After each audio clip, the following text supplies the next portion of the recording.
नमस्ते भक्तों। आज हम एक ऐसी कथा श्रवण करेंगे जो हमारे विश्वास और श्रद्धा की परीक्षा लेती है।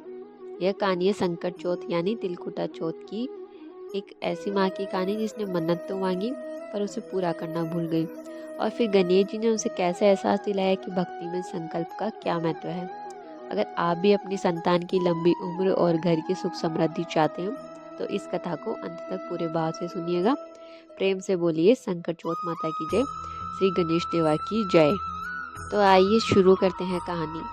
बहुत समय पहले की बात है। एक शहर में एक साहूकार और एक साहूकारनी रहते थे। उनके पास धन की कोई कमी नहीं थी, पर वे धर्म पुण्य को नहीं मानते थे।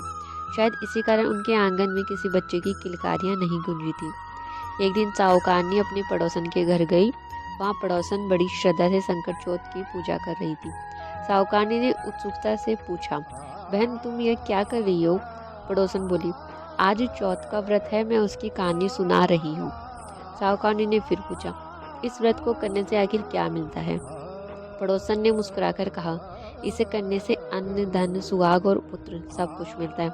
यह सुनकर साहूकारनी के मन में भी आस जगी। उसने मन्नत मांगी, हे चौथ माता, यदि मेरा गर्भ रह जाए तो मैं 6.25 तिलकुट करूंगी और तुम्हारा व्रत रखूंगी। गणेश जी की कृपा हुई और साहूकारनी गर्भवती हो गई। खुशी में उसने अपनी मन्नत बढ़ा दी, यदि मेरा लड़का हो जाए तो मैं 2.5 तिलकुट करूंगी। कुछ समय बाद एक सुंदर बालक ने जन्म लिया।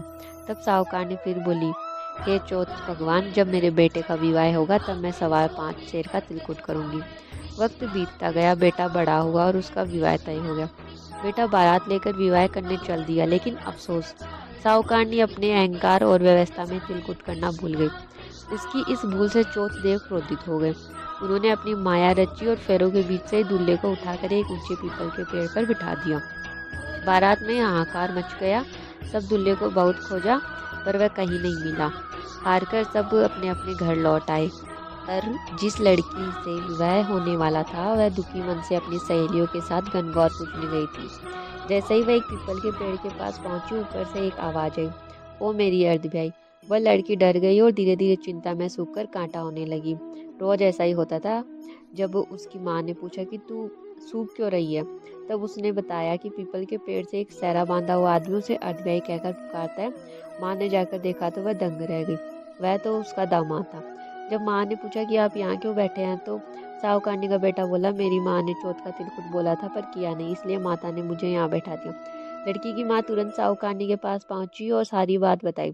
साहूकारनी को अपनी भूल का एहसास हुआ। उसने हाथ जोड़कर माफी मांगी और कहा, हे चौथ देव, मेरा बेटा सकुशल घर आ जाए तो मैं 2.5 मन का तिलकुट करूंगी। गणेश जी प्रसन्न हुए, बेटा वापस आया और विवाह धूमधाम से संपन्न हुआ। साहूकारनी ने श्रद्धा से 2.5 मन तिलकुट किया और कि वह हमेशा यह व्रत करेगी।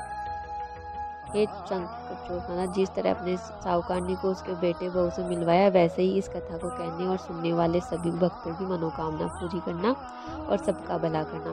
भक्तों, अगर आपको यह कथा अच्छी लगी हो तो वीडियो को लाइक करें, कमेंट में जय श्री गणेश जरूर लिखें। ऐसी और पुरानी कथाओं के लिए हमारे चैनल को सब्सक्राइब करें। Thank you so much. Radhe Radhe.